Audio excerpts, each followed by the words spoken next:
ओम शांति। 31 दिसंबर 1966 का प्रातः class 2 page के मध्यांत में बात चल रही थी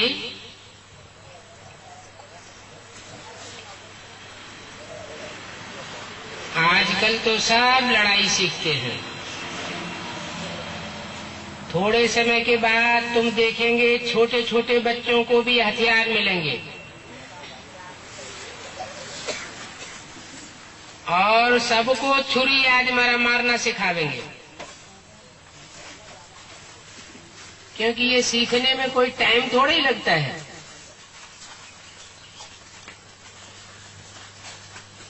अब ये हिंसा आज तुमको तो कुछ सीखना नहीं है, तुमको हिंसा करनी ही नहीं है, फिर भी अपने बचाव के लिए बाप को याद करते रहो। क्या हमारा रक्षा कवच कौन सा होगा? दुनिया हिंसक बनेगी, आक्रामक बनेगी, मारामारी करेगी, लेकिन हमको कोई प्रकार की हिंसा नहीं करनी है, बाप की याद में रहना है। क्योंकि ये शरीर वैल्यूबल है। क्यों वैल्यूबल है? और जो 84 जन्मों में शरीर लिए वो वैल्यूबल नहीं है क्या? है? और सतयुग में जो जन्म लिए वो तो देवताओं के जन्म थे, वो वैल्यूबल नहीं है क्या? त्रेता में क्षत्रिय घराने में जन्म लिए वो भी तो वैल्यूबल थे। चलो द्वापर में वैश्य बन गए, कलयुग में शूद्र बन गए, वैल्यू खत्म हो गई। अभी वैल्यूबल शरीर क्यों है? ये तो अंतिम जन्म है। क्योंकि यही शरीर गाया हुआ है शास्त्रों में, नर तन, मनुष्य तन। शास्त्रों में लिखा है 84 लाख योनियों में भटकने के बाद एक जन्म मनुष्य जन्म का मिलता है। वो तो उन्होंने ऐसे ही लिख दिया है, ऐसे थोड़ा ही होता है कि मनुष्य आत्मा 84 लाख जन्म लेती है। जन्म तो सिर्फ 84 लेती है, 84 का ही चक्र गाया हुआ है। उसको 84 लाख योनियों में डाल दिया है।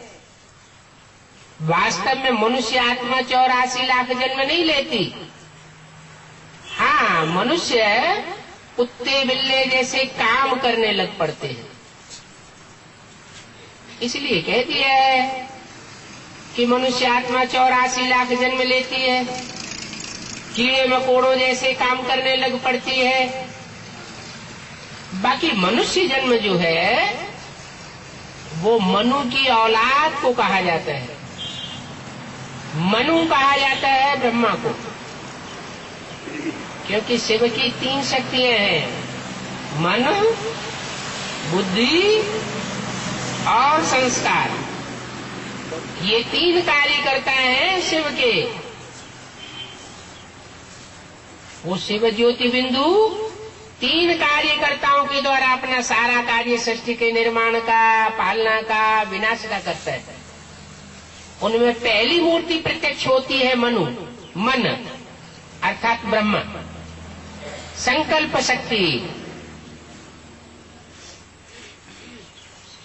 तो मनु की औलाद जो पैदा हुए उनको कहा गया है मनुष्य। जैसे ब्रह्मा की औलाद को कहा जाता है ब्राह्मण, एक मात्रा बढ़ गई, फॉलोअर अथवा बच्चे के अर्थ में। विष्णु की औलाद को कहा जाता है वैष्णव या विष्णु के फॉलोअर, एक मात्रा बढ़ गई। ऐसे ही शिव के जो फॉलोअर हुए उनको कहा जाता है शैव, शैव संप्रदाय। ऐसे ही मनु की औलाद मनुष्य कहे गए। मनु ब्रह्मा को कहा जाता है। ब्रह्मा ही संकल्प शक्ति है शिव की। कहते हैं ब्रह्मा के संकल्प से सृष्टि रची गई, तो अभी वो सृष्टि रची जा रही है। इसलिए ये फाउंडेशन की बेला है। जैसे मकान का फाउंडेशन डाला जाता है तो ध्यान दिया जाता है कि कूप पक्का रहे। मजबूत फाउंडेशन जितना होगा मकान का, उतनी ही उसके ऊपर कई मंजिल की बिल्डिंग खड़ी की जा सकती है। ये मनुष्य जीवन की बिल्डिंग कितने जन्मों की है? 84 जन्मों की। 84 मंजिल है इसमें। आत्मा एक शरीर छोड़ दूसरे, तीसरे, चौथे 84 जन्म लेती है। 84 मंजिल तय करती है ज्यादा से ज्यादा। और इस अंतिम जन्म में उसका नाम पड़ता है मनुष्य। तो बहुत वैल्यूबल हुआ। अगर मकान की नींव हिल जाए या कच्ची रह जाए तो मकान धराशायी हो जाएगा। ऐसे ही ये 84 जन्मों की फाउंडेशन बेला है। हर युग के हर जन्म में भगवान इस सृष्टि पर नहीं आता। ये तो शास्त्रों में मनुष्यों ने लिख दिया है। मनुष्यों की बुद्धि तो विकारी होती है। विकारी बुद्धि से जो कुछ भी लिखेंगे उससे अपना भी नुकसान करते आए और मनुष्य सृष्टि का भी नुकसान हुआ। अभी भगवान बाप आकर के बताते हैं कि मैं सच्ची बात बताता हूं। तुम्हारे अनेक जन्मों की हिस्ट्री मैं आकर के बताता हूं। कोई कागज या बोर्ड पर लिख करके नहीं बताऊंगा एक एक की। ऐसा ज्ञान का तौर और तरीका बता देता हूं जो तुम अपने अनेक जन्मों की हिस्ट्री को जान सकते हो और अपने बाप के भी अनेक जन्मों की हिस्ट्री को जान सकते हो। क्योंकि तुम हो आत्मा प्लस शरीर। आत्मा शरीर के साथ जीवात्मा के रूप में मनुष्य हो। और जो भी सृष्टि पर मनुष्य मात्र आज है 500-700 करोड़, उन सब का बाप है एक, जिसे कहा जाता है प्रजापिता। 500-700 करोड़ की जो भी प्रजा इस सृष्टि पर है वो सब का बाप है। इसलिए क्रिश्चियन लोग उसको एडम कहते हैं, आदि पुरुष को। मुसलमान लोग उसको आदम कहते हैं। जैनी लोग उसको आदिनाथ कहते हैं। और हिंदुओं में उसे आदिदेव कहा जाता है। तुम आदिदेव है, पुरुष है, पुराण है। तो वो आदि पुरुष उसमें आकर के परमात्मा शिव प्रवेश करते हैं और बताते हैं, बच्चे अभी ये तुम्हारा मनुष्य जन्म बहुत वैल्यूबल है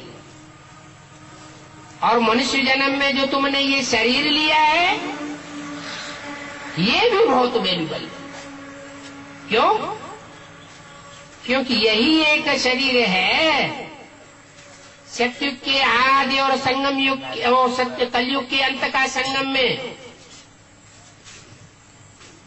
जिस युग में तुम ये शरीर धारण करके परमात्मा बाप से बात करते हो, परमात्मा बाप से दृष्टि लेते हो,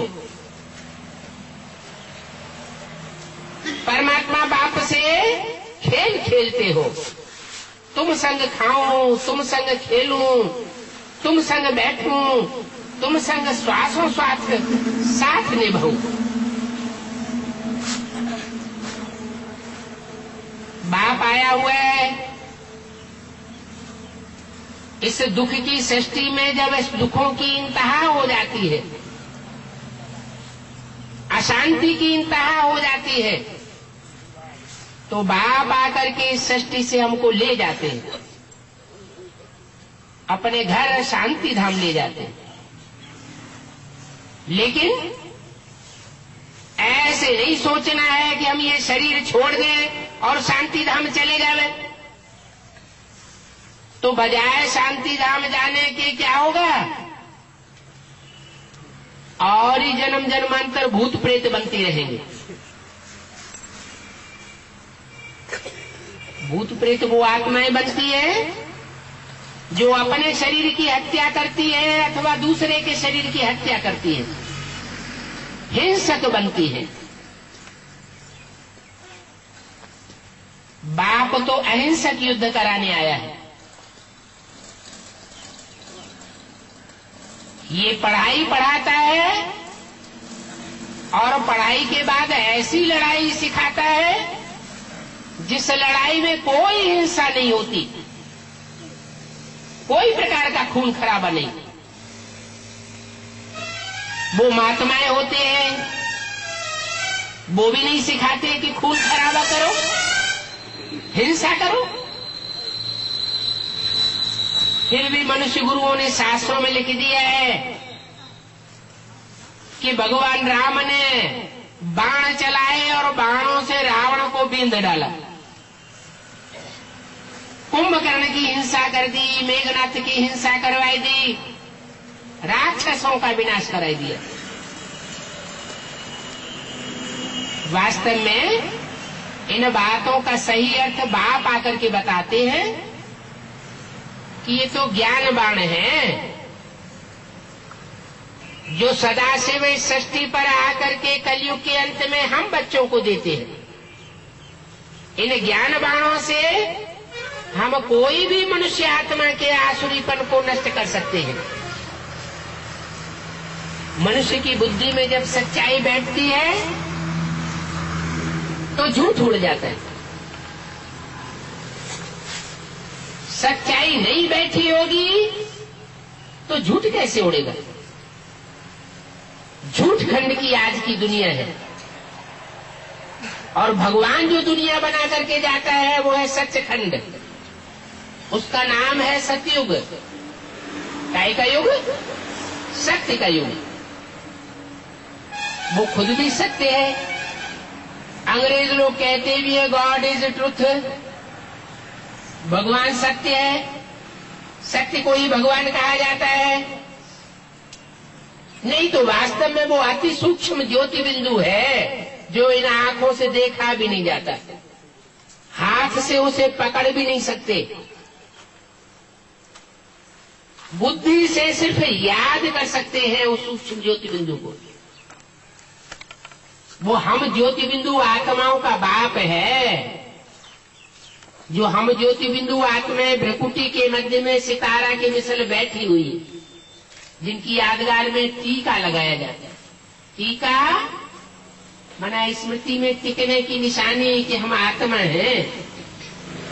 माताएं बिंदी लगाती हैं। मस्तक में क्यों लगाती? भ्रकुटी के बीच में, क्योंकि भ्रकुटी के बीच में आत्मा निवास करती। तो आत्माओं का बाप हमको अब आत्मा बनाने के लिए आया है। भले मनुष्य तन हमने लिया है, ये बहुत वैल्यूबल तन है, फिर भी ये बात बताता है क्या कि ये देह को भूल जाओ। भले बहुत वैल्यूबल है, फिर भी क्या करो? भूल जाओ। इस तन को, इस वैल्यूबल तन को जबरदस्ती खत्म मत कर दो कि परेशान होकर के हम ये शरीर ही छोड़ देंगे। नहीं, इसकी वैल्यू तो बहुत है, लेकिन बुद्धि से इसे भूलना है। देह को भी भूलना है और देह के संबंधों को भी भूलना है। क्या याद करना है? हम हैं आत्मा और जो भी संबंधी है वो सब है आत्मा। तो आत्मा आत्मा सब भाई भाई है। कोई प्रकार का मोह नहीं पैदा होगा। दूसरे को आत्मा समझेंगे तो क्रोध पैदा नहीं होगा। नहीं तो क्या होता है, मैं पहलवान हूं, इसने मेरे को लात कैसे मार दी, मैं इसकी अभी हाल गुड़ी बनाता हूं। तो ये जो देह का अहंकार है वो क्रोध भी लाता है। इस देह के अहंकार से ही पांचों विकार पैदा होते हैं। काम, क्रोध, लोभ, मोह, अहंकार, ये पांचों विकार इस देह के अंदर भरे हुए हैं। फिर भी कहते हैं ये तुम्हारी देह बहुत वैल्यूबल है। क्यों? क्योंकि इसी देह के द्वारा, इस जीव के द्वारा तुम भगवान का इतना श्रेष्ठ ज्ञान लेते हो कि नर से नारायण जैसे बन जाते हो, नारी से लक्ष्मी जैसे बन जाते हो। तो वैल्यूबल तन हुआ ना। और किसी जन्म में ये चांस नहीं मिलता। कि तो शास्त्रों में ऐसी ही बातें लिख दी हैं कि सतयुग में हिरण्याकश्यप को मारने के लिए नरसिंह के रूप में आया, त्रेता में राम के रूप में आया। अरे सतयुग में तो है ही सत्य का युग, वहां मारे की तो बात ही नहीं हो सकती। जो असत्य की दुनिया है, झूठ की दुनिया है, वहां मारामारी चलती। त्रेता में तो राम राज्य का गायन है। कहते हैं राम राज्य में सब सुखी थे, तो वहां भगवान को आने की क्या दरकार। फिर कहते हैं त्रेता के अंत में कृष्ण बन करके आया, कृष्ण भगवान आया। अरे त्रेता के अंत में आया होता या द्वापर के अंत में आया होता कृष्ण भगवान बन करके, तो क्या पापी कलयुग की स्थापना करके जावेगा। भगवान तो पापी दुनिया का खलासा करने के लिए आता है, पाप की दुनिया स्थापन करने के लिए नहीं आता है। तो ये भी बात झूठी है। क्या कि द्वापर के अंत में भगवान कृष्ण ने आकर के महाभारत युद्ध कराया और पाप की दुनिया कलयुग स्थापन कर दिया। नहीं, कोई भी बाप अपने बच्चों के लिए तब ही मकान बनाता है जब पुराना मकान टूट फूट जाता है। ये भी सृष्टि रूपी मकान है। इस सृष्टि रूपी मकान को बनाने के लिए बाप आया हुआ है। ये मनुष्य सृष्टि रूपी मकान है। जैसे और मकान के, दुकान के या मनुष्य के या दुनिया की कोई भी चीज के चार आयाम होते हैं, सतो प्रधान, सतो सामान्य, रजो और तमो। जैसे मनुष्य है, शैशवावस्था में सतो प्रधान है, कोई विकार नहीं होता, विकृति होती नहीं नाम मात्र को भी। फिर किशोरावस्था आती है, वहां भी कोई विकार का इतना ज्यादा नहीं होता है नशा। फिर जवानी आती है, तीसरी अवस्था, वो है रजो प्रधान स्थिति। उसमें काम, क्रोध, लोभ, मोह, अहंकार सब उदित हो जाते हैं और बढ़ते ही जाते हैं। और लास्ट में आती है वानप्रस्थ अवस्था, तमो प्रधान स्टेज। बूढ़ा मनुष्य हो जाता है, इंद्रियां काम भी नहीं करती, सुख भोगना चाहता है लेकिन इंद्रियों से सुख भी नहीं भोग सकता। ऐसी जब स्थिति हो जाती है तो कहते हैं वृद्धावस्था। ऐसे ही दुनिया की हर चीज चार आयाम से गुजरती है। तो ये दुनिया भी, ये सृष्टि भी 4 अवस्थाओं से गुजरती है। सतयुग में 16 कला संपूर्ण होती है, मनुष्य भी 16 कला संपूर्ण होते हैं, त्रेता में 14 कला होती है, द्वापर में 8 कला और कलयुग में 4 कला से कम होते होते कला ही। अभी सारी सृष्टि के मनुष्य सब कलाहीन हो गए, सब दुखदायी हो गए। कोई नहीं छाती ठोक करके कह सकता कि हम किसी को मन से, वचन से, कर्म से किसी को दुख नहीं देते। सब एक दूसरे को काटते रहते हैं। जब ऐसी दुनिया की हालत हो जाती है तब बाप आकर के सुख की सृष्टि रचते। तो बताते हैं ये सृष्टि जो सुख की रचनी है और तुम बच्चों को नर से नारायण जैसा, नारी से लक्ष्मी जैसा देवता बनना है, उसके लिए इस शरीर की बहुत वैल्यू है। खास करके इस शरीर के द्वारा तुम बाप के बच्चे बनते हो। और कोई जन्म में ऐसा जन्म नहीं होगा, ऐसा शरीर नहीं मिलेगा जब तुम डायरेक्ट शिव बाप के बच्चे बनो। शिव बाप के बच्चे, शिव बाप ज्योति बिंदु बच्चे पैदा करता है क्या? वो दिव्य जन्म देता है, वो दिव्य जन्म लेता भी है और दिव्य जन्म देता भी है। लेता कैसे है? कोई मनुष्य तन में प्रवेश करता है, जैसे गीता में लिखा है प्रवेश तुम, मैं प्रवेश करने योग्य हूं। जैसे भूत प्रेत प्रवेश कर सकते हैं, तो क्या परमात्मा बाप प्रवेश नहीं कर सकता? लेकिन अंतर है, भूत प्रेत प्रवेश करते हैं तो वो सूक्ष्म शरीर की ताकत से प्रवेश करते हैं। इसलिए जिसमें प्रवेश करते हैं उसका चेहरा मोहरा बदल जाता है, उसके ऊपर वजन पड़ता है, मनुष्य आत्मा थक जाती है भूत प्रेत की प्रवेशता से। और परमात्मा शिव को सूक्ष्म शरीर का पावर नहीं होती, वो तो सिर्फ ज्योति बिंदु है, हल्का फुल्का। तो जिसमें भी प्रवेश करता है वो हल्का फुल्कापन महसूस करता है, कोई प्रकार का दबाव नहीं, कोई प्रकार का चेहरा मोहरा बदलता नहीं, आवाज बदलती नहीं, पता भी नहीं चलता कब आया और कब चला गया। बाद में पता चलता है, अरे ये इस तरह की बातें मेरी बुद्धि में कहां से आ गई। इस तरह का ज्ञान तो मैंने कभी अपने मुख से किसी को सुनाया ही नहीं, ये तो नए नए पॉइंट आ गए। तो भगवान बाप आते हैं, जब सृष्टि पर आते हैं तो आकर के सारी नई नई बातें सुनाते हैं। मनुष्य तो वही शास्त्रों की लिखी हुई पुरानी पुरानी बातें सुनाते रहते हैं।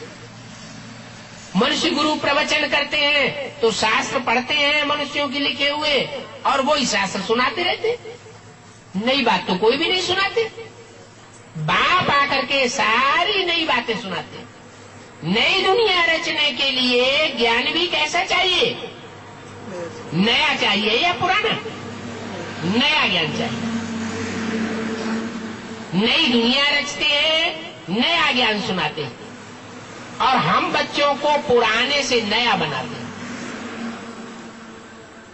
आत्मा को ही पुराने से नया नहीं बनाते, ये शरीर को भी रिजुविनेट करते हैं।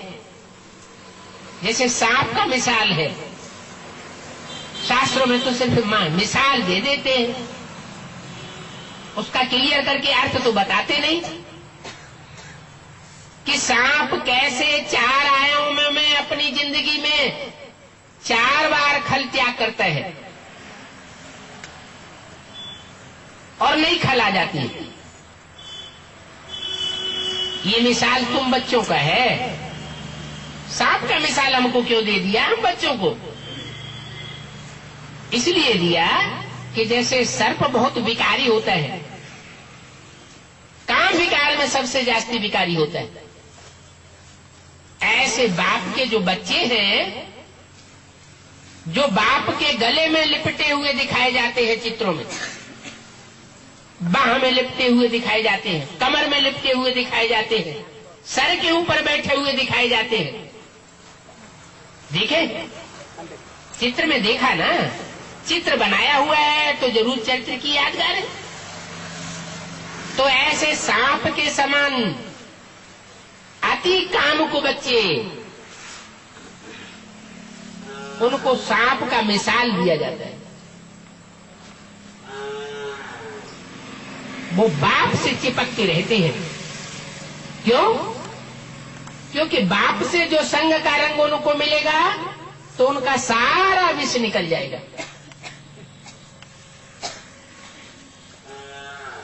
बाप तो आता ही है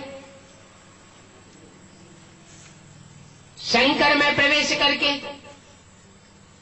इसलिए शिव शंकर भोलानाथ कहा जाता है।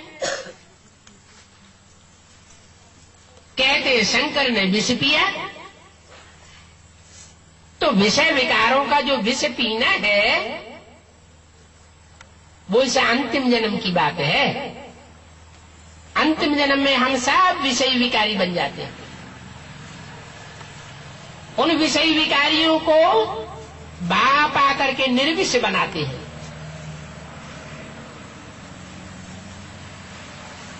पहले आत्मा रूपी मणि की याद दिलाते हैं कि तुम आत्मा हो, तुम देह नहीं हो। आत्म की स्थिति सुबह से लेकर शाम तक जितनी धारण करेंगे, जितनी प्रैक्टिस करेंगे, उतना ही जल्दी तुम मनुष्य से देवता बनेंगे। कितना सहज ज्ञान समझाते हैं, और कलयुग के अंत में ही आकर के समझाते हैं, और किसी युग में नहीं समझाते हैं। तो ये मनुष्य तन की बहुत वैल्यू है। अच्छा, ये तो हमारा मनुष्य तन है, मनुष्य है। ऐसे पहले के जन्मों में जो 62-63 जन्म हुए, उनमें हम क्या थे? मनुष्य नहीं थे क्या? है? मनुष्य कहा जाता है मनन चिंतन मंथन करने वाले को। जिसको मन है वो मनुष्य है, और मन का उपयोग करता है। मन का उपयोग न करे, मनन चिंतन मंथन न करे, ऐसे ही जानवरों की तरह कोई काम वासना आए और काम वासना भोग ले, क्रोध आए और आक्रमण कर दे, जैसे जानवर करते हैं। तो मनुष्य में और जानवर में क्या फर्क रहा? मनुष्य मन का उपयोग करे तो मनुष्य, और मन का उपयोग न करे तो मनुष्य नहीं, वो जानवर है। जानवर से भी बदतर मनुष्य जब बिगड़ता है तो राक्षस बन जाता है, और मनुष्य जब सुधरता है तो देवता बन जाता है। मनुष्यों की ही बात है। देवता कैसे बनता है? भगवान बाप जब आते हैं, आत्मा परमात्मा का परिचय देते हैं, तो परमात्मा बाप की याद से हम मनुष्य से देवता बन जाते हैं। और राक्षस कैसे बनते हैं? बाप की याद से, बाप के संग के रंग से हम मनुष्य से देवता बनते हैं। बंदर से मंदिर लायक बनते हैं। तो लिख दिया है शास्त्रों में, राम ने बंदरों की सेना ली। अरे रावण को मनुष्य मिल गए लड़ाई लड़ने के लिए, और राम को बंदर मिले। ये तो बात है शास्त्रों में जो बताई है, उनका सही अर्थ बाप आकर के बताते हैं। बंदरों की सेना नहीं ली, लेकिन बंदर जैसे मनुष्यों की सेना ली, जो बंदर जैसे विकारी होते हैं। अति के विकारी, अति के क्रोधी, लोभी, मोही, अहंकारी, उनको आकर के मैं बंदर लायक बनाता हूं।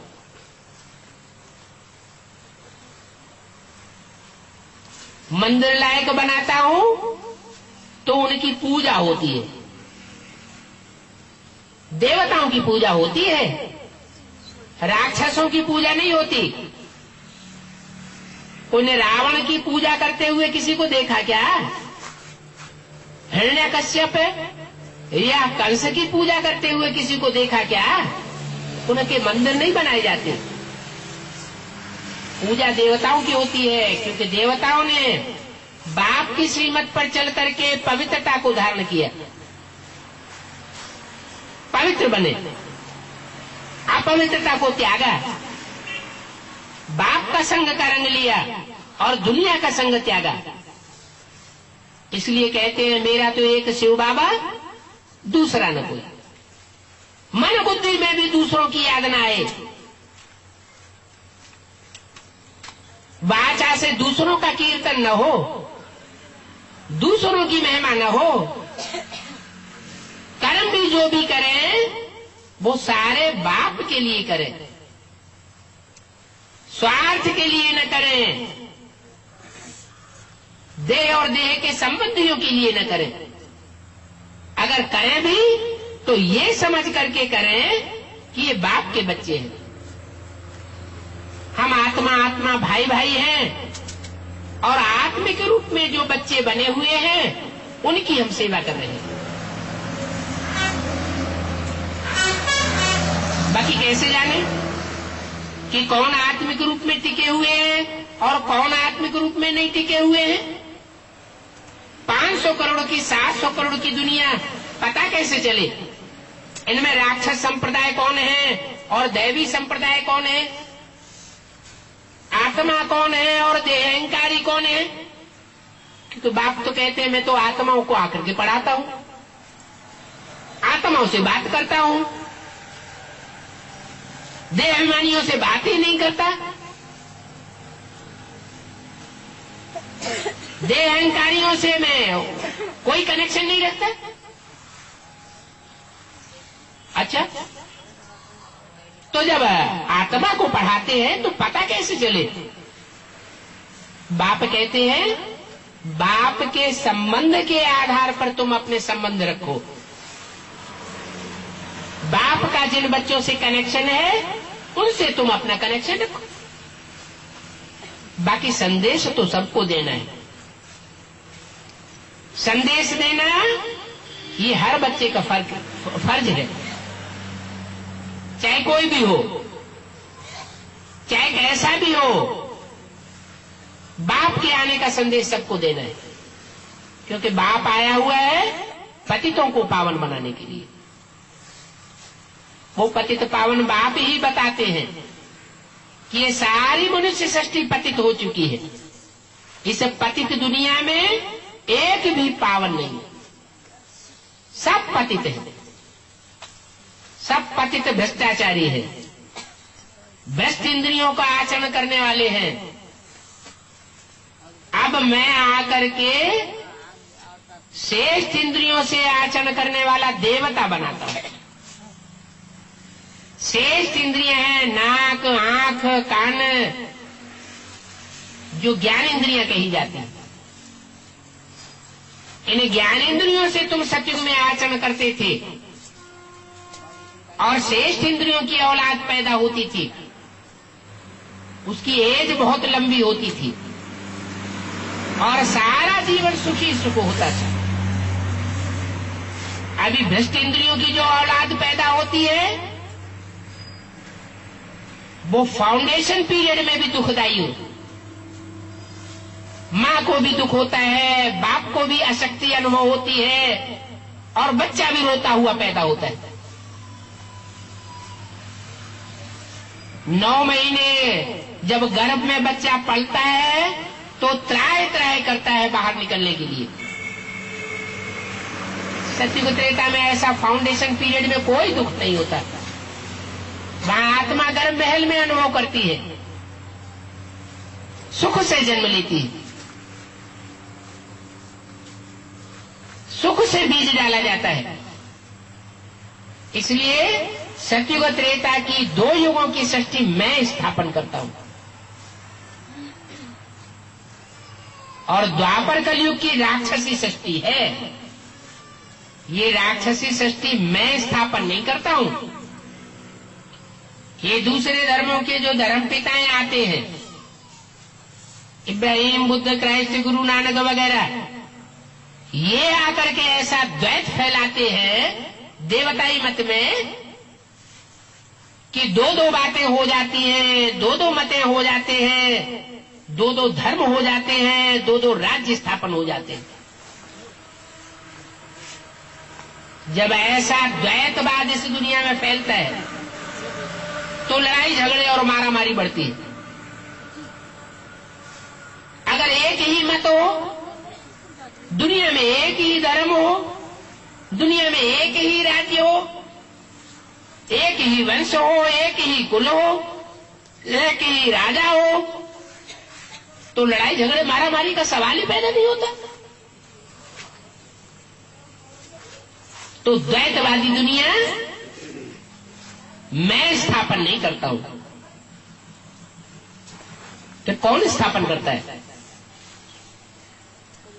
संगम युग में ही तो हर बात का फाउंडेशन पड़ता है, नई दुनिया का भी फाउंडेशन पड़ता है।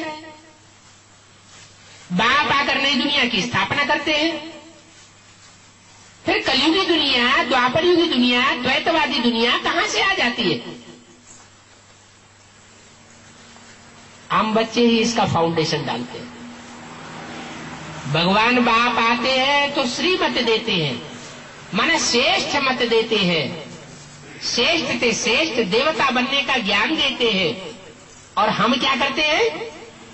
हम अपनी मनमत उसमें घुसेड़ देते हैं, श्रीमत में मनमत मिक्स कर देते हैं और संगी साथी मनुष्यों की मत उसमें मिक्स कर देते हैं। वो मनमत और मनुष्य मत से द्वैतवादी दुनिया पे स्थापन होती है। अभी इसी मनुष्य तन से, इसी जीवन में, जबकि भगवान बाप आया हुआ है, हम अपने लिए स्वर्ग भी रचते हैं और अपने लिए नरक भी रचते हैं। अभी स्वर्ग की भी शूटिंग हो रही है और नरक की भी शूटिंग हो रही है। 84 जन्मों की शूटिंग अभी हो रही है। ये सृष्टि रूपी एक ड्रामा है, ड्रामा की भी रिहर्सल की जाती है। ये भी एक फिल्म है बड़ी से बड़ी, 4 सीन की, सतयुग, त्रेता, द्वापर, कलयुग।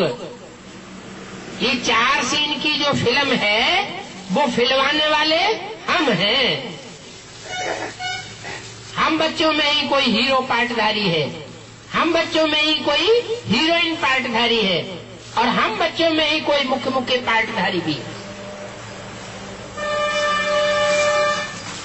500-700 करोड़ जो भी पार्टधारी हैं, वो सब अभी इस संगम युग में अपने दुख और सुख का नूद करने वाले हैं। भगवान बाप किसी को दुख और सुख नहीं देता है, वो तो सबको एक जैसा ज्ञान दे रहा है, सबको एक जैसी शिक्षा दे रहा है। वो बड़े से बड़ा सदगुरु है, उससे बड़ा गुरु कोई दुनिया में होता नहीं। वो जो टीचर होते हैं दुनियावी, वो एक जन्म की पढ़ाई पढ़ाते हैं, उस पढ़ाई से भी किसी को फायदा हो न हो। कानून का टीचर होगा, लॉ पढ़ाने वाला होगा, बैरिस्टर बनाएगा, जज बनाएगा, कोई जरूरी नहीं बन पाए या न बन पाए। कोई वकील 4 आने भी नहीं कमाता सारा दिन में, कोई वकील लाखों रुपया कमाता है। तो ज्यादा से ज्यादा एक जन्म की पढ़ाई पढ़ाते हैं।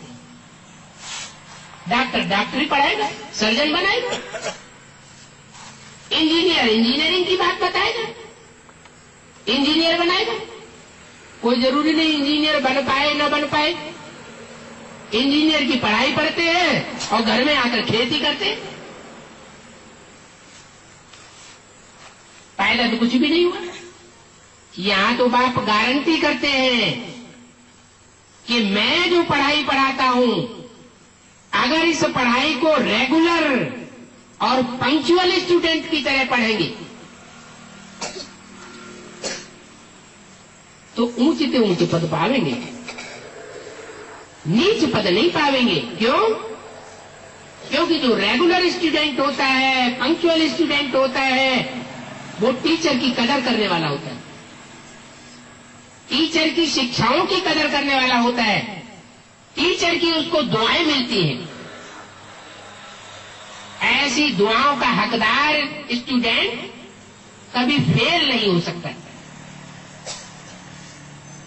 बाप आया हुआ है, वो बाप भी है, टीचर भी है, सदगुरु भी है।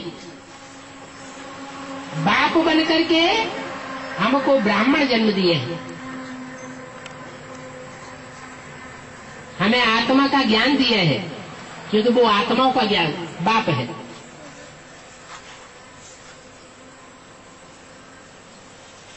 और फिर टीचर भी बनता है। टीचर बनने से पहले वो मां के रूप में आता है, ब्रह्मा के तन में आकर के हमको बेसिक नॉलेज पढ़ाता है। जैसे मां होती है, ऊंची पढ़ाई नहीं पढ़ा सकती, कम से कम बेसिक नॉलेज तो दे सकती है घर बैठे बच्चों को।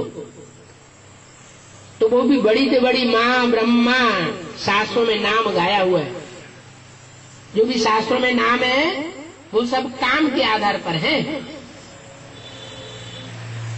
जैसा जिसका काम वैसा शास्त्रों में उसका नाम पड़ा है। जैसे हिरण्यकश्यप नाम है, क्या? हिरण्य माना सोना, कश्य माना तेज, पा माना पीने वाला, माना सोने जैसी सच्ची आत्माएं, जो सच्ची सच्ची आत्माएं हैं, उनके तेज को पी लेता है। क्या? संगम की ही बातें हैं। कोई हिरण्यकश्यप भी बन रहे हैं। जो सोने जैसी सच्ची सच्ची आत्माएं हैं, भोले वाले बच्चे हैं बाप के, उनको ठगता है, उनका तेज पी लेता है। तेज कौन सा है? तेज है प्योरिटी। तो जो प्योरिटी के तेज को पी लेता है, मन बुद्धि जो निर्विकारी है उनको विकारी बना देता है। तो वो हुआ हिरण्यकश्यप। ऐसे हिरण्यकश्यप ब्राह्मणों की दुनिया में बहुत पैदा हुए पड़े। बाप आया हुआ है शिवालय बनाने के लिए, और उन्होंने ठान लिया कि हम वैश्यालय ही बना करके रखेंगे, हम शिवालय बनने नहीं देंगे। बाप कहते हैं सीधे होकर के बैठो बच्चे, तुम्हारा बाप आया हुआ है। बाप भी है, टीचर भी है, और फिर सदगुरु भी है। टीचर के रूप में वो एक एक बात के हिज्जे करके बताता है, एक एक शब्द के हिज्जे करके बताता है कि इस बात का ये अर्थ है, अच्छी तरह से समझ लो। बाद में ये नहीं कहना कि हमको समझ में नहीं आया। तो बताता है कि मैं बाप भी हूं, मैं तुम्हारी मां भी हूं। शास्त्रों में तुम गाते आए हो, तुमेव माता च पिता तुमेव, तुमेव बंधु च सखा तुमेव।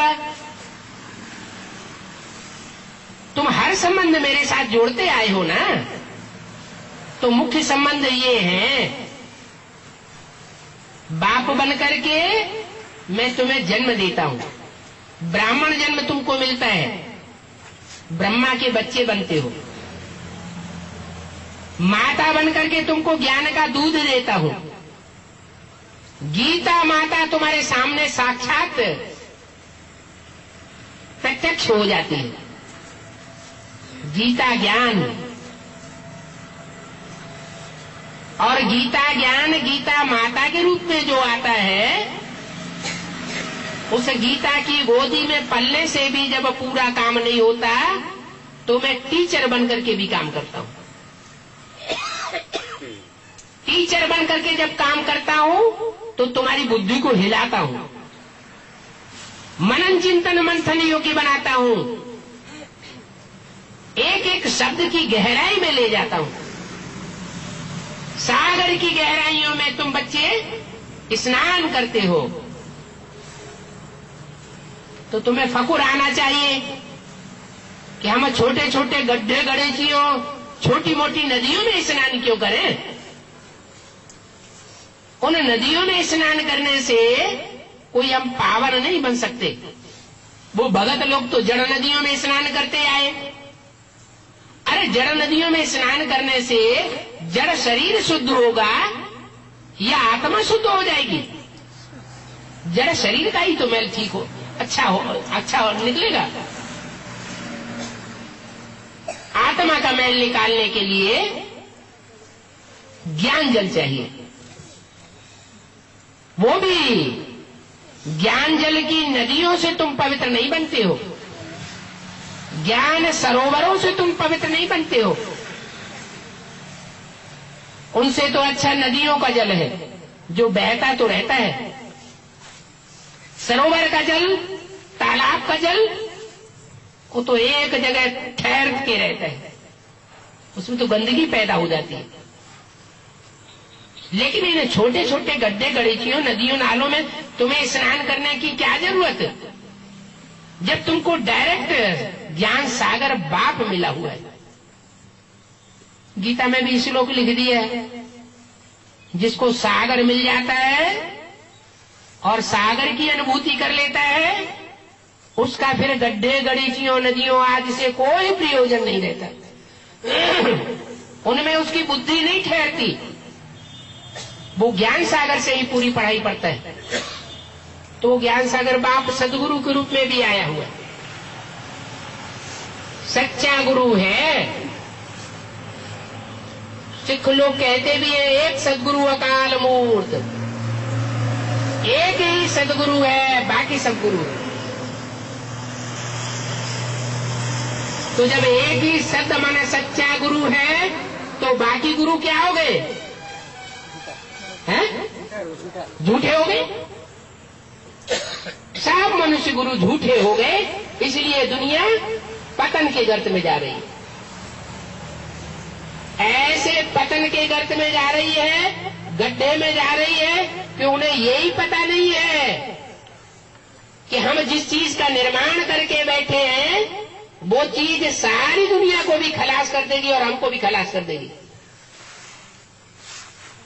जैसे कोई आदमी जिस डाली पर बैठा हो और उसी डाली को काट रहा हो तो क्या हाल होगा? डाली भी नीचे गिरेगी और खुद भी नीचे गड्ढे में जाएगा। तो आज मनुष्य का भी यही हाल है। एटम बम बना के रखे हुए हैं बुद्धि के पराकाष्ठा दिखाने के लिए। बाप कहते हैं ये तामसी बुद्धि हो गए हैं। क्या बुद्धि भी सतो प्रधान होती है सतयुग में, संगम युग में।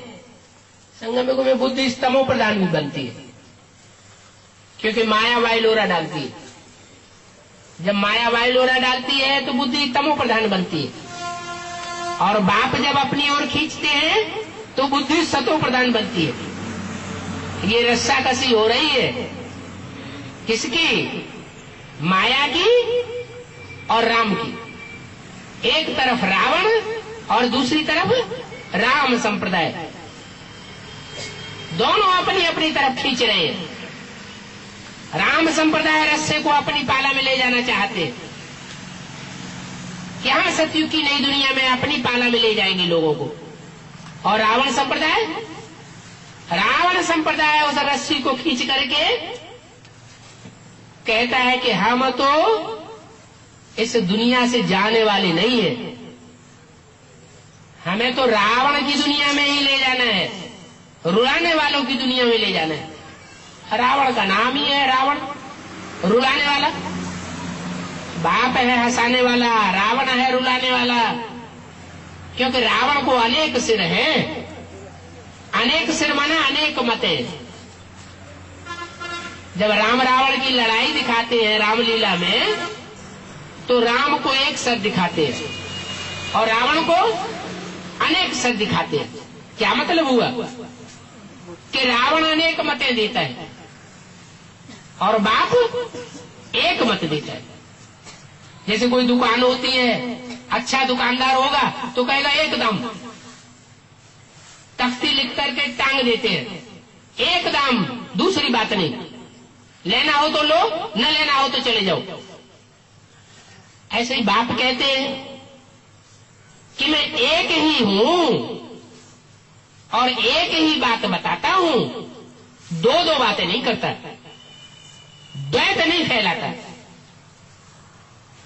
मैं अवसरवादी नहीं हूं। अवसरवादी मनुष्य हो सकते हैं, जैसे आज के नेताएं हैं, आज एक पार्टी में है, कल देखते हैं दूसरी पार्टी विजयी हो रही है तो दूसरी पार्टी में खिसक जाते हैं। बाप कहते हैं मैं अवसरवादी नहीं हूं, जहां देखी तबा बरात, वही बिताई सारी रात, ऐसा नहीं हूं। मैं तो गरीब निवाज हूं, मैं गरीबों के पीछे पीछे जाता हूं और वो गुरु लोग जो रईस होते हैं, साहूकार होते हैं, उनको आगे रखते हैं। कौन सी दुनिया के? किसी ब्राह्मणों की दुनिया की ही बात हो रही है। ब्राह्मणों की दुनिया में भी ऐसे ऐसे हैं साधु संत महात्माएं जो पैसे वालों को बहुत महत्व देते हैं और गरीबों को धक्का दे देते हैं। गरीबों की कन्याएं सरेंडर नहीं हो सकती उस ईश्वरीय सेवा के कार्य में। नाम कहते हैं ईश्वरीय सेवा। और जो लाखों अर्पण कर सकते हैं तो उन कन्याओं को सरेंडर कर लेते हैं। अरे भक्ति मार्ग में भी वो गवर्नमेंट भी कहती है कि दहेज देना और लेना बहुत बड़ा अपराध है। वो भ्रष्टाचारी गवर्नमेंट है और यहाँ नाम धराते हैं ईश्वरीय गवर्नमेंट और काम क्या करते हैं? दहेज लेने का। अरे ईश्वरीय सेवा में पैसे की इतनी दरकार ही नहीं है। बाप तो कहते हैं तुम्हारे पास एक कमरा है, उस कमरे में ही गीता पाठशाला खोल दो, लिख दो स्पिरिचुअल यूनिवर्सिटी, एक कमरे में ही सो जाओ, उसी में खाना बनाओ, उसी में सफाई करके क्लास लगाओ। ये तुम्हारी यूनिवर्सिटी है, विश्वविद्यालय। इसमें एक भी पैसे का खर्च नहीं है। तुम्हें कोई भीख मांगने की किसी से दरकार नहीं है, कोई चंदा लेने की दरकार नहीं है। वो गुरु लोग तो चंदे लेकर के, भीख मांग मांग करके अपने मठपंथ बनाते रहते हैं। ऊंची ऊंची महलमाड़ियां अटारियां बनाते जाएंगे, सरकारी रजिस्ट्रेशन के कागजों में अपने नाम डलवाते जाते हैं। बाप कहते मुझे तो कुछ भी नहीं चाहिए, मैं परमधाम से आया हूं, परमधाम वापस ले जाऊंगा। ये महलमाड़ियां अटारियां मुझे नहीं चाहिए। हाँ, इतना कहते हैं कि जब विनाश होगा तो तुम बच्चे माउंट आबू जो तपस्या भूमि है उसमें आकर के इकट्ठे हो जाएंगे।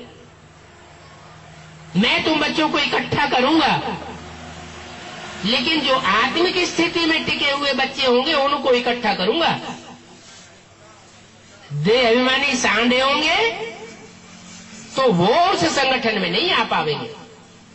इसलिए बोला है ये पांडवों का किला ऐसा मजबूत बन जाएगा जिसमें एक भी विकारी प्रवेश कर न सके।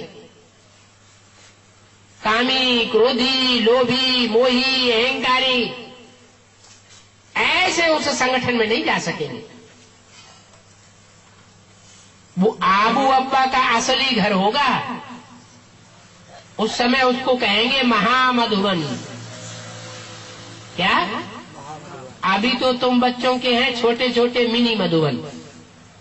बोला हुआ है, आदेश दिया हुआ है, क्या? कि जहां जहां मिनी मधुवन बनावेंगे वहां वहां बाप दादा आवेंगे। क्या? गीता पाठशाला को भी मधुवन का रूप दे सकते हो। मधुवन का नक्शा बनाओ।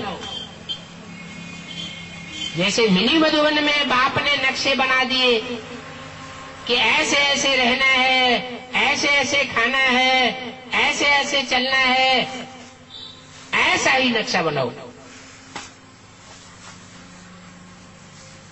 तो मिनी मधुवन का नक्शा बनावेंगे तो बाप दादा जरूर आवेंगे।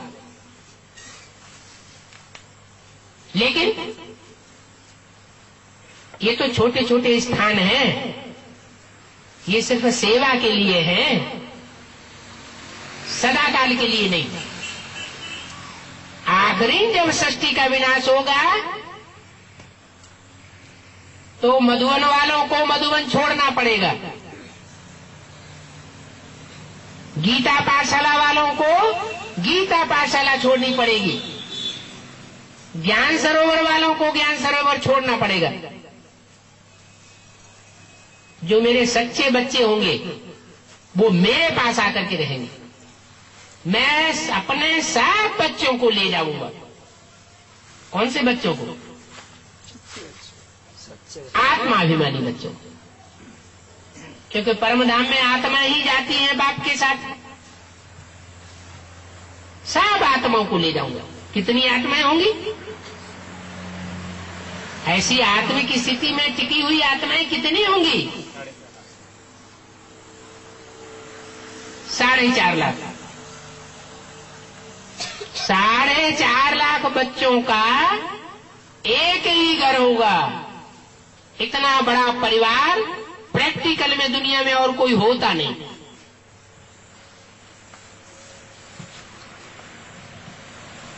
एक ही खाना, एक ही पहनना, एक ही बाप, एक ही मां। शांति धाम का नजारा इस सृष्टि पर साकार में देखेंगे। इसलिए मुरली में बोला है, तुम बच्चे परम धाम को भी इस सृष्टि पर उतार लेंगे।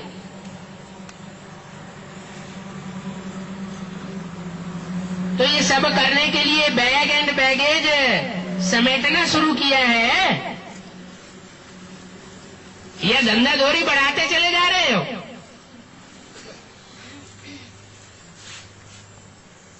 बाप ने तो बता दिया है, सब धंधों में है नुकसान, सिवाय एक ईश्वरीय धंधे के।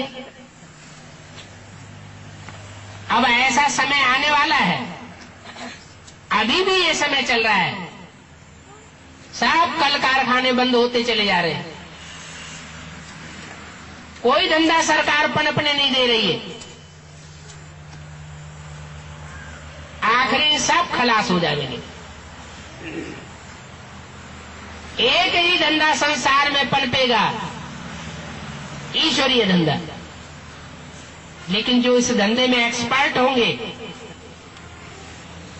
वो आसमान में 9 लाख सितारों की तरह दुनिया में चमकेंगे। जो ईश्वरीय ज्ञान में एक्सपर्ट नहीं होंगे उनको शरीर छोड़ना पड़ेगा।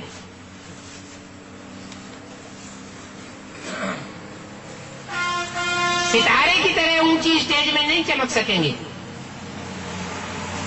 अभी बाप कहते हैं मैं आया हुआ हूं, 9 लाख सितारों की स्टेज में आ सकते हो। उससे भी ऊंची अच्छी पढ़ाई पढ़ो तो 4.5 लाख जन्म देने वाले जन्मदाताओं की बुद्धि स्टेज में आ सकते हो, जो राधा कृष्ण जैसे श्रेष्ठ बच्चों को जन्म देने वाले होंगे। और उससे अच्छी पढ़ाई पढ़ो तो जो रुद्र यज्ञ रचे जाते हैं उनमें लाख लाख शालिग्राम बनाए जाते हैं, जिनकी पूजा होती है शिव के साथ। ऐसे लाख श्रेष्ठ शालिग्रामों की लिस्ट में आ सकते हो। और भी अच्छी पढ़ाई पढ़ो तो 16,108 गोप गोपियों का जो गायन है भागवत में, जो माला है 16,108 की, माला माना संगठन, उस श्रेष्ठ संगठन में भी आ सकते हो। वो है राजघराना। जन्म जन्मांतर राजघराने में जन्म लेने वाले बच्चे हैं।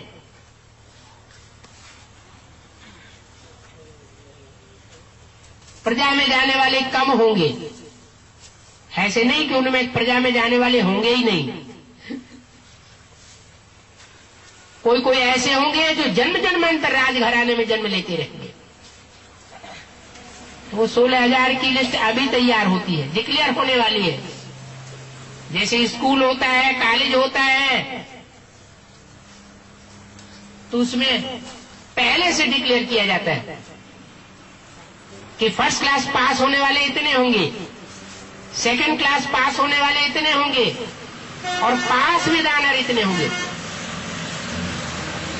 ये भी बाप का विद्यालय है, ईश्वरीय विश्वविद्यालय। इसमें ऊंचे से ऊंचे पद हैं 8, जो नवग्रहों के रूप में आज भी पूजन किए जाते हैं। उसके बाद है 108, जो माला दुनिया के हर धर्म में स्मरण की जाती है।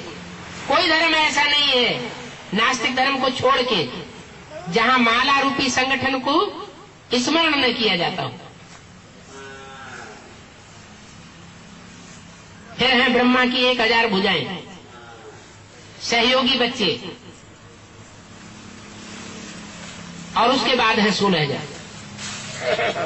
अब जो चाहो सो पद ले लो, न चाहो तो वो डागली पढ़ाई पढ़ते रहो। मैं तो आया हूं पढ़ाई पढ़ाने के लिए, मेरे को गार्ड कहा जाता है, तो गार्ड तो जरूर गार्डली पढ़ाई पढ़ावेगा। दुनिया में जो पढ़ाई जाती है पढ़ाई, उसका नाम बाप देते हैं डॉगली पढ़ाई। ओम शांति।